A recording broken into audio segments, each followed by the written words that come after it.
Okay, guys, so this is an easy recipe. It's 3 ingredients. We're going to start with flour, then salt, and then water. That's it. There's no yeast in this recipe. There are recipes that call for yeast, and I do have some on here at camp, but there are ways to yeast your bread without using commercial yeast. Check that out on the videos, a YouTube video. I just figured, thought of that today, so that's something I need to do. So we're going to start with the 2 cups of flour. Clearly this is going to be a slightly longer video than my normals. Alright, so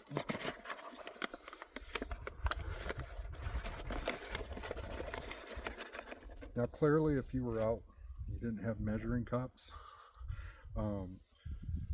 then you can use once you start kneading the dough, you'll know if you need more water or less water, whatever. But it's basically a 1-to-3 ratio of water to flour. I don't feel good about my cup, so I'm going to do a little to pinch, a little grow on. Get that out of the way.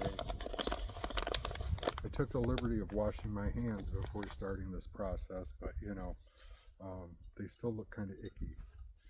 All right, so I know recipes usually call for about a teaspoon, so I'm going to do that.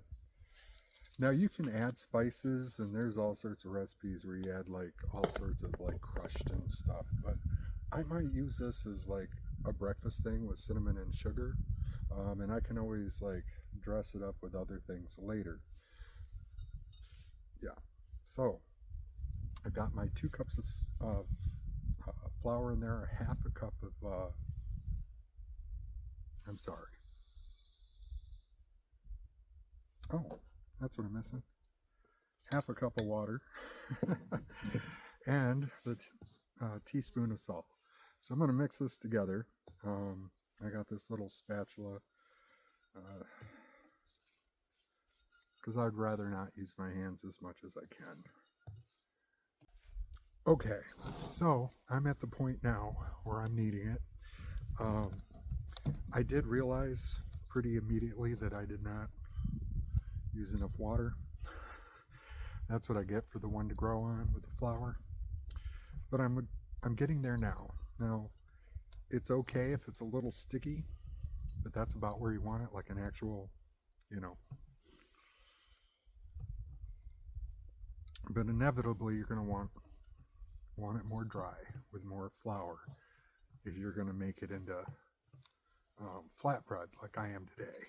If you're going to do more like a fried biscuit, then it doesn't matter. You can make it, a little bit thicker or thinner in consistency and cook that down. Yeah, so I'm liking where this is going right now. All right, so once I get the dough all properly mixed, I'm going to end up leaving it sit for about 30 minutes. And that's to give the gluten time to relax. I can't possibly remember why that's important. I just know you're supposed to wait from the time that you make the dough ball till the time that you use it for its intended purposes. All right, so I'm going to go ahead and finish kneading this into my desired dryness and whatever, and then I'll come back and show you how I press it into flatbread pieces. Okay, everybody, I'm back, and I've let this rest for about 30 minutes because I can't wait anymore.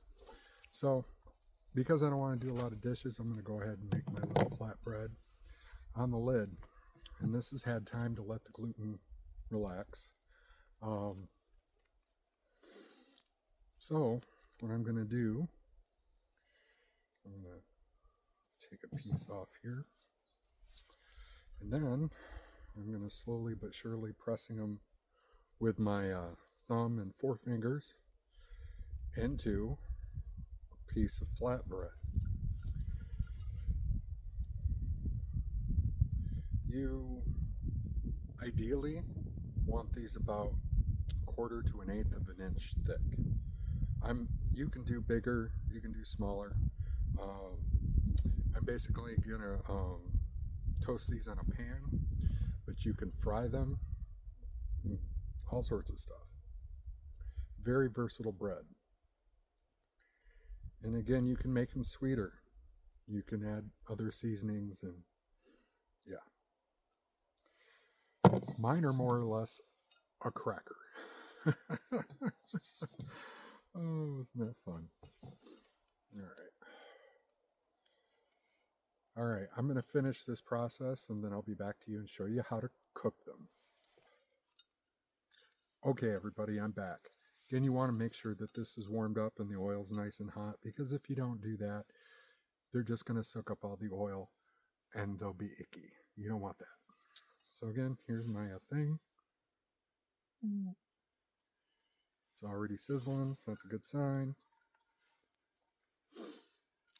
So I'm just going to let that cook for a minute.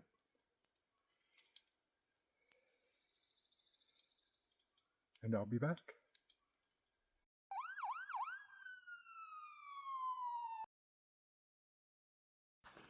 It was in this moment that I realized I was wearing flammable clothing and about to lean over an open flame. Live and learn. Okay, guys, so I'm back and I've been letting this fry. And you need to check it regularly, depending on your temperature and whatnot. But you want it almost burnt. Almost burnt. That's why it's going to last a really long time. You noticed I added a little salt to mine. Maybe a little too much, but you can compensate. But you can see how, let's get this nice and close. I don't want to drip that oil anywhere. But you can see that that's pretty well, yeah. So I'm going to go ahead and flip it over. I'm going to finish the other side. And then I'm going to let them cool. And I'll get back to you.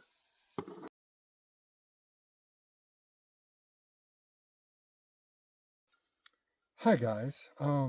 So they're all cooked, and I wanted to show you one of my, it's a little more dark on, but that's about what you want. The thinner the better. Again, you don't want super hot oil, but hot enough, frying.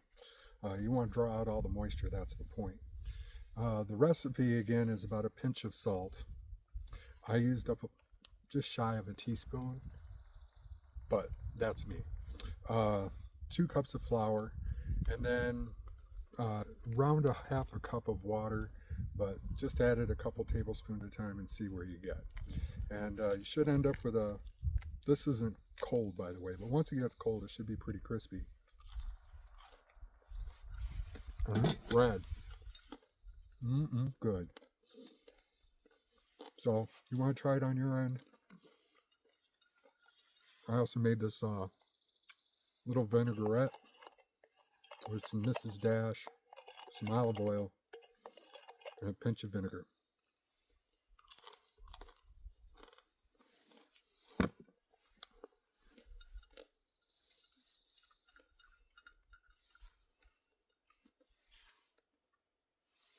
Even better. All right, guys. Till next time, stay safe.